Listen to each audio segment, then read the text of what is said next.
Shalom, shalom, Israel. First and foremost, we want to give all honor, glory, and praises to YAHAWAH, BAHASHEM, YAHAWASHI, BAHASHEM, RICANS. Double honors to the elders and apostles of Great Millstone, and shalom to Mani Akim and Akwat out there who are diligently waiting to be delivered from this final captivity.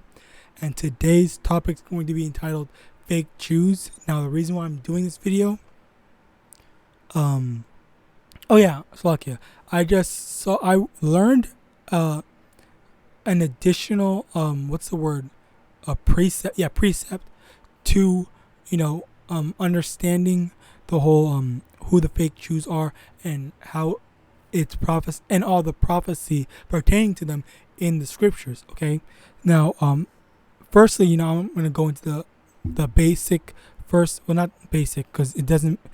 Some people may know it, some people may not. So firstly, Revelation chapter 2 verse 9. I know thy works and tribulation and poverty, but thou art rich. And I know this blasphemy of them which say they are Jews and are not, but are the synagogue of Satan. Now, firstly, it says, I know thy works, tribulation, and poverty. The keyword poverty. And then it says, but thou art rich. So how are they in poverty, yet they are rich? Okay, you have to, now it is, the poverty is a literal poverty, carnal poverty or whatever, like actual money. And then thou art rich is rich in spirit, rich in being spiritual. Okay, and an additional precept to that, what's it called? It wasn't secular. There was another word, and that's the thing I keep on forgetting. Esau is what's it called? Profane. That's what it is.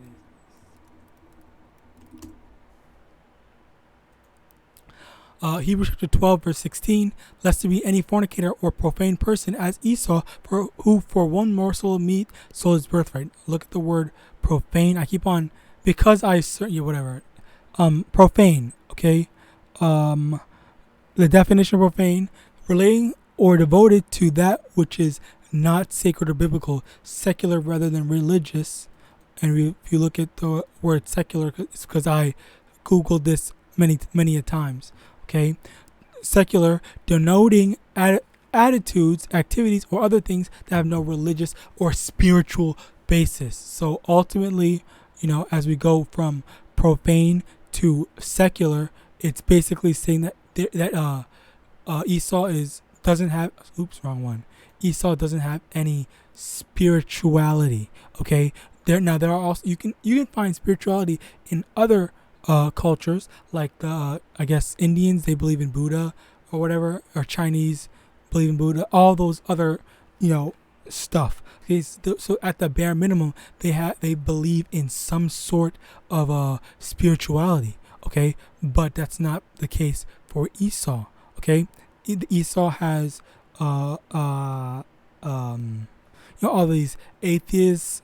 They have this Christianity, which in actuality it's not really based on anything spiritual. Okay, even Christians, they don't have any spiritual sense. Okay, I can guarantee, for me personally, when I when I was a Christian, okay, or thought like a Christian, whatever you want to. Well, I guess when I was a Christian, I didn't really have any like real.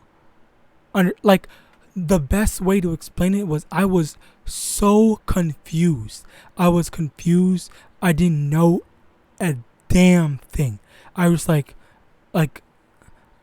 okay, what is this all this thing? I just have to I have to live my life, and then when I die, I go to heaven. Why do I have to live a bad life, depraved life, whatever, while other people get to live their lives and they possibly get to go to heaven? Okay, so that I felt like that's not fair. Okay, and then again, I wasn't getting no answers still. Okay, I just felt like this was all BS. Okay, and then I thought okay, so why not just kill myself, and then if I'm a good person, can I go to heaven? But no, they said multiple people, sources, whatever, said if you kill yourself, you automatically go to hell. And like I'm like, then what's the point of all this stuff? Okay, like it's just like, and not to say, okay, let me make a correction. I wasn't like suicidal. It's just like the whole logic based thing. Okay, like it's like, okay, so say for example, an atheist. Atheists believe that there's no God, there's no higher power or whatever. Okay, so atheists think, okay, so you just live your life and that's it. Like that's the end of your life. So then my question would be, why bother living? Okay, it really does not make sense. If you honestly think you just live your life here, you enjoy yourself now, and then you die and that's it. So then what's the point of living? Like there's literally nothing. There's really nothing to live for. There's really no purpose in living. A majority of people, like for example, homeless people, should just kill themselves. Honestly, if that's the case, okay. If that was the case, but I always believed in, I would say, a God, okay. Maybe it might the definition or the whole concept always stayed as there was one God above all, but like I guess the only thing that really changed was the name. Okay, the name, source, material, and whatnot, like and the understanding. Okay, so there's that issue to it. Okay, now I'm not saying. Okay, let me not say that, because I want to hold on to what I like to think is right for certain people. Okay, if you're an Israelite, I do not recommend that you kill yourself. Okay, and that's all I'm gonna say on that. Right. So that's the whole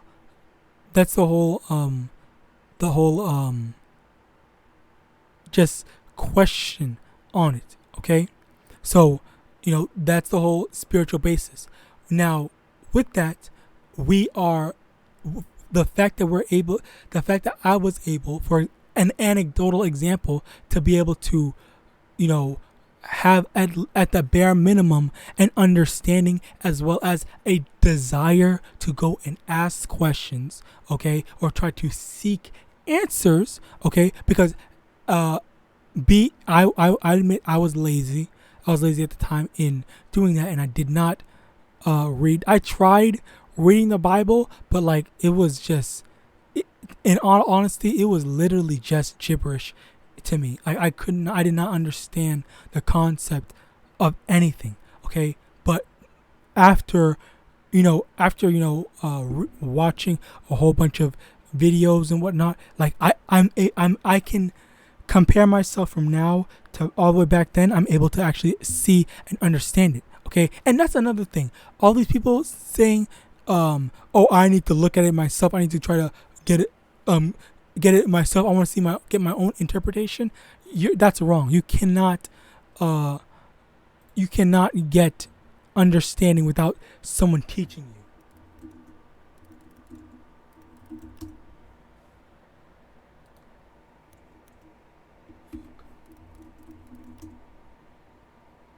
Okay, it's in what is it?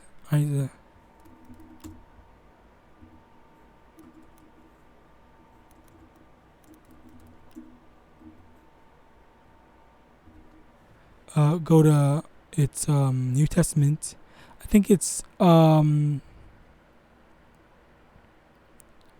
is it Acts?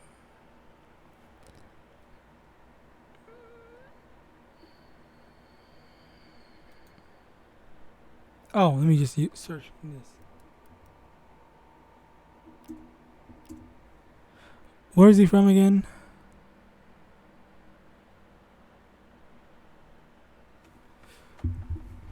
Okay, perfect. Eunuch.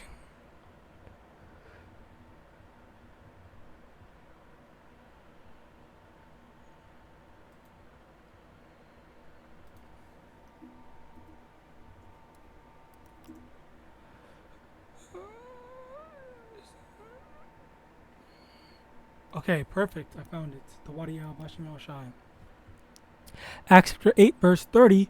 And Philip ran thither to him and heard him read the prophet Isaiah and said, understandest thou what thou readest? Okay, so just like I literally just said, okay, when I was reading the scriptures before I came into this truth, I just did not understand what I was reading. It was all gibberish to me. And I very much so remember that it was in fact gibberish. I was literally trying to read and understand and like try to pick apart the things that I was reading, but it again, it was like falling on deaf ears because I did not yet have the understanding to it. Okay, and this was a while ago, like when I was in I think high school or something, or maybe middle school. I don't know. Who cares? But continuing on, verse 31, and he said, how can I except some man should guide me? And he desired Philip that he would come up and sit with him.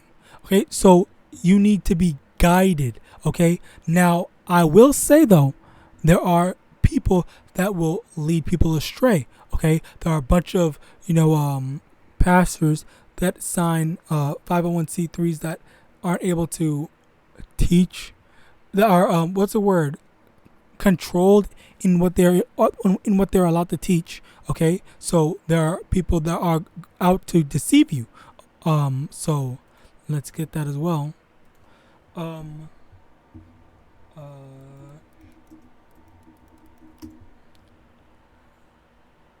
Second Thessalonians chapter 2 verse 11, and for this cause Yahweh shall send them strong delusion that they should believe a lie. Okay, so there's going to be people that are going to be deceived. Okay, and in addition to that, let's get this one too.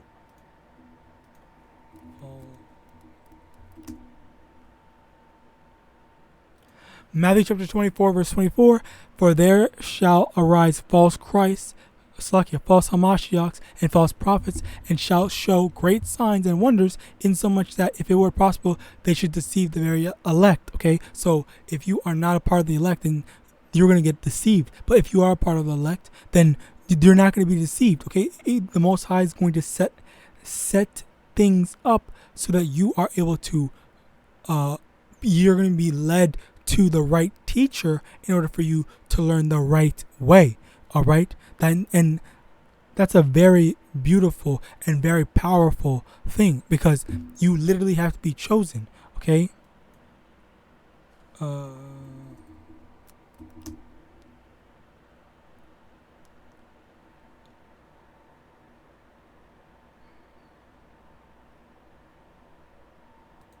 Matthew chapter 22 verse 14, for many are called but few are chosen. Okay, so you have to be chosen out of all the Israelites, out of all the nations. You have to be an Israelite, and out of all the Israelites, you have to be 1/3 of the Israelites. Okay, to be able to receive this word. Okay, and that's you're very lucky. Okay, but moving back on that tangent I went to, but yeah, the fact that you're able to resonate with it, the fact that we're able to have some form of spirituality in thinking and perceiving such spiritual things, okay, that shows that we're rich in spirit. Okay, and that also leads into this Matthew 6 and wrong one, or is it Matthew 6 verse 19, lay not up for yourselves treasures upon earth, where moth and rust doeth corrupt, and where thieves break through and steal, but lay up for yourselves treasures in heaven, where neither moth nor rust doeth corrupt, and where thieves do not break through nor steal. Okay, so you're building, you want to build up a foundation, a spiritual foundation, rather than a carnal foundation, because as you are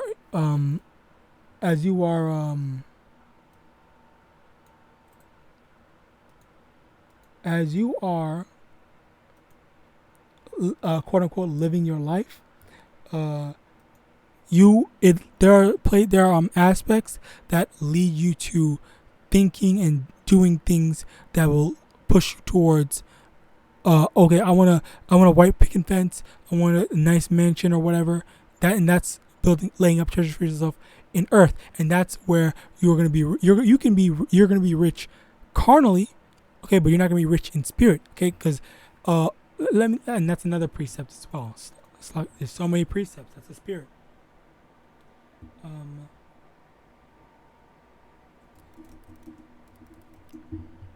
In Proverbs, where is it?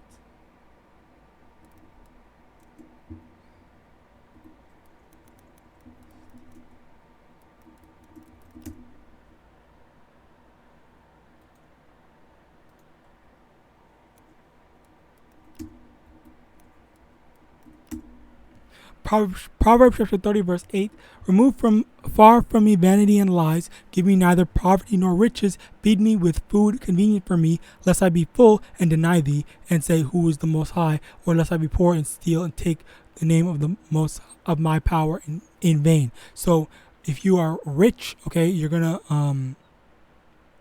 if you're rich, that's vanity and lies, okay? So you're going to if you are rich, as it says in verse 9, you're going to be full, and then you're going to deny the Most High and say, oh, I got here because of hard work for myself and nothing else and whatnot. And, that's a carnality, all right? And that's, and what's the group of people that's most known for their wealth? And that's the so-called Israeli people, okay? Which Israeli, the stuff, I think it's suffix.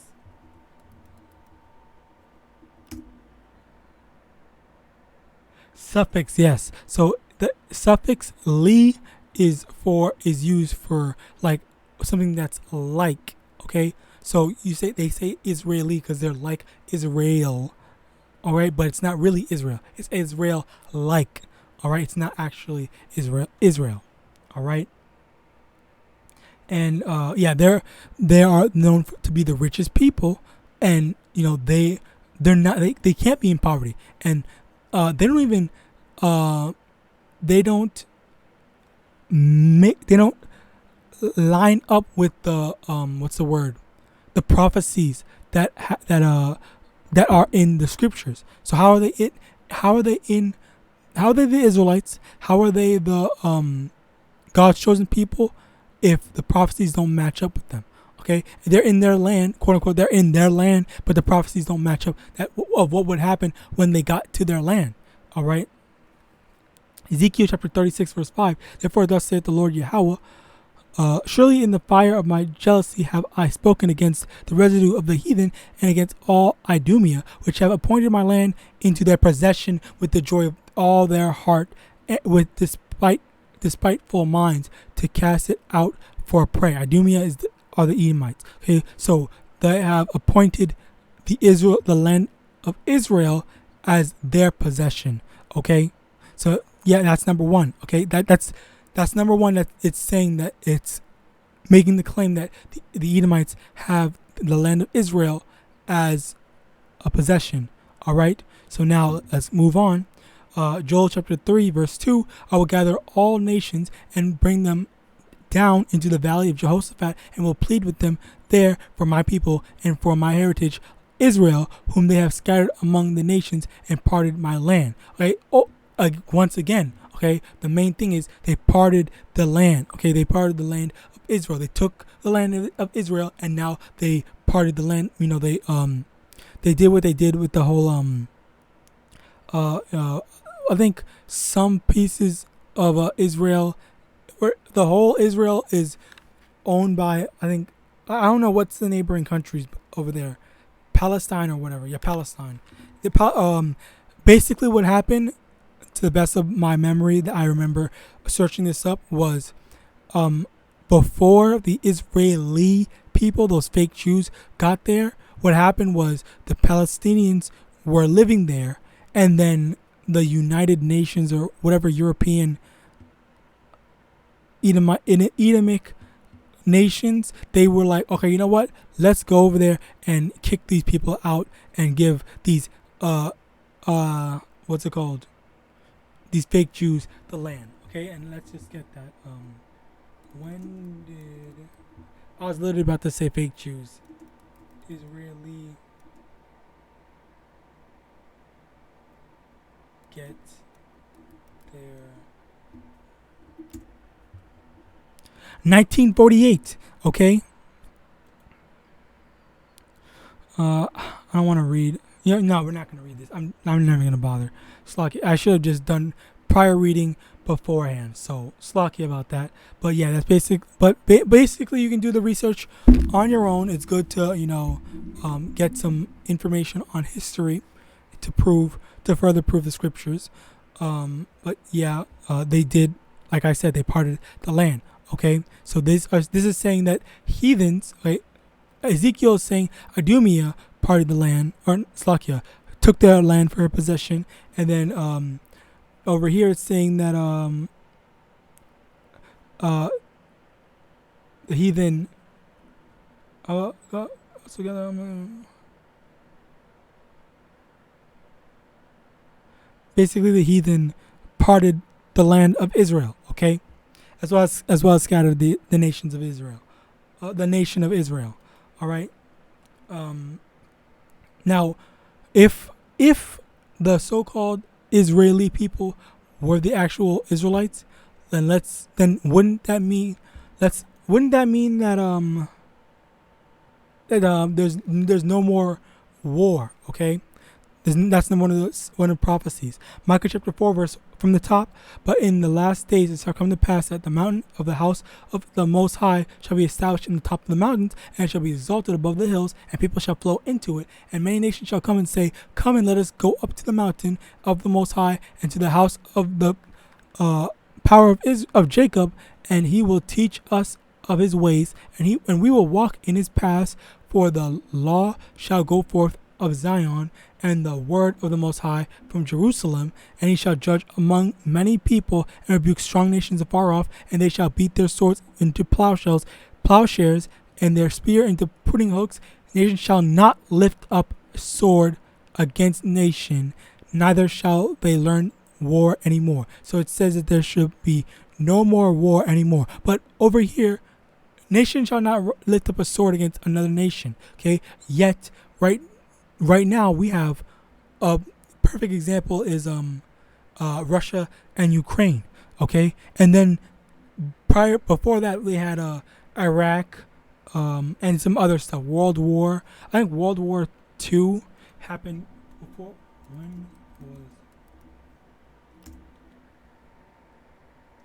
World War II? Oh, never mind. Slovakia. Well, whatever. There's still war going on with Russia and Ukraine, and there was war with Iraq. There was war with Iraq. What's it called? A couple years back. All right. So already this prophecy disqualifies the so-called Israeli as being the Most High's chosen people, because it says that Idumea would have possession of the land of Israel. And who has possession over the land of Israel right now? It's by process of elimination is the Edomites. By extension, those fake Jews. Okay, they are the fake Jews that Revelation 2 and 9 references. Okay, synagogue of Satan. Hebrews chapter 8 verse 8, for finding fault with them, he saith, Behold, the days come, saith the Lord, when I will make a new covenant with the house of Israel and with the house of Judah. Okay. Verse 10, for this is the covenant I will make with the house of Israel after those days, saith the Most High.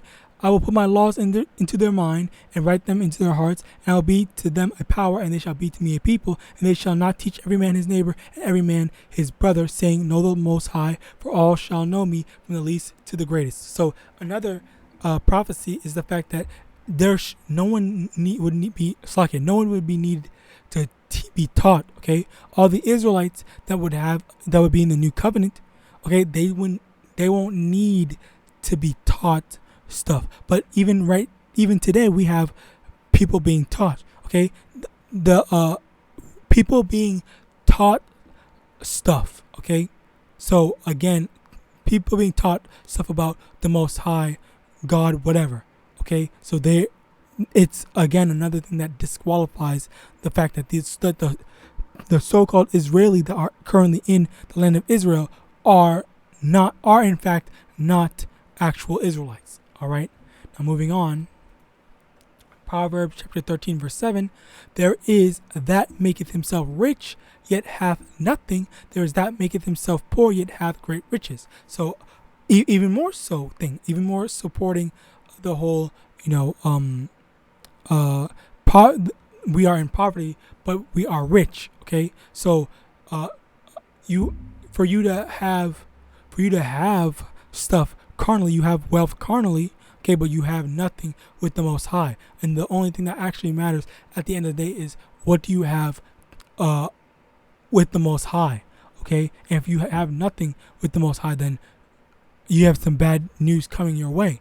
Okay, yet we seek to build up spiritually, so that even though we don't have things carnally or physically, okay, we'll have stuff with the Most High. As in the kingdom of heaven, we'll have a great and many things. All right,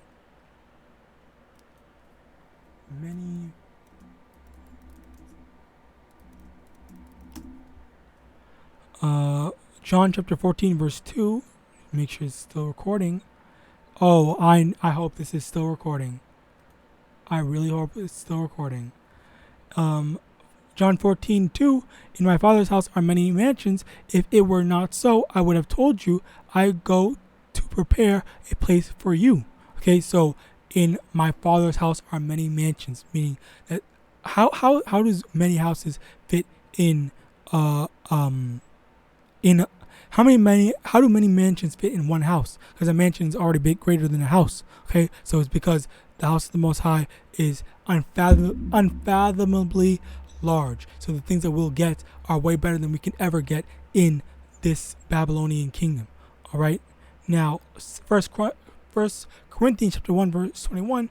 For after that is the wisdom of Yahweh. The world by wisdom knew not Yahweh. It pleased Yahweh by the foolishness of preaching to save them that believe. So now, another thing is, we will look very foolish, okay, thinking, because to the carnal eye, us going out preaching, okay, it seems like a waste of time. Go get a job and stuff like that and whatnot. What's another thing? Like being out in the cold, seemingly like, oh, you're not doing anything. There's no output for that. Okay, like I was just explaining, there is an output for it. You're building up your wealth spiritually, not carnally. Okay, so when you have stuff with the Most High, okay, when you work for the Most High, you're not going to see your wealth immediately. You're laying up treasures for yourself in the kingdom for when you want to cash all that spiritual wealth in, and you'll have a great many things. All right, and that's why to the carnal eye it seems very foolish to go out and preach. Now Matthew 5:3, blessed are the poor in spirit, for theirs is the kingdom of heaven. Another precept, supporting the fact that if you're blessed, you are blessed. Blessed are the poor. The poor are going to be blessed in spirit. Okay, because in addition to that, where is it? What's it called?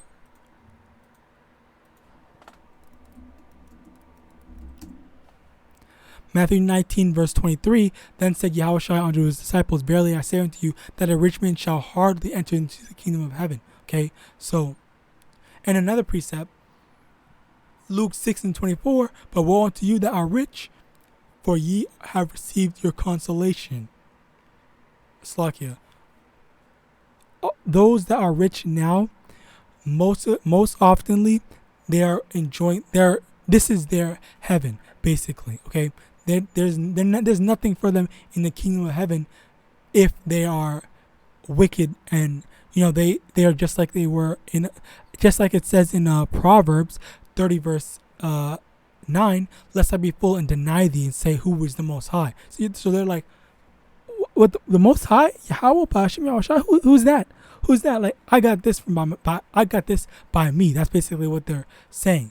Okay, but yeah, like that's basically a lot of most times, having power corrupts man, because they want to be able to exercise that power. All right, and that's what causes and leads to this corruption. All right, but with that, I hope this lesson was edifying. Again, just to conclude and to summarize it, the main thing is we have all these prophecies that tell us what's going to happen when the Israelites are in their land. It does not fit that the so-called Israeli man or the so-called Israeli are in the land, because there's been war, as well as they're still teaching people. It's not the law, the words of the Most High is not written in their hearts. Okay, they still need to be taught stuff. Okay, so that already disqualifies them. All right, and then in addition to that, the fact that it says we're in poverty. Okay, the poverty is we're carnally poor, but we're spiritually rich. Okay, as I went through a great deal to explain it. All right, but with that, I hope this lesson was edifying. I want to give all honor, glory, and praise to Yahawah, YAHAWASHI, YAHAWADAH, double honors to the elders and apostles of Great Millstone. And with that, I want to say shalom, and I hope this recorded.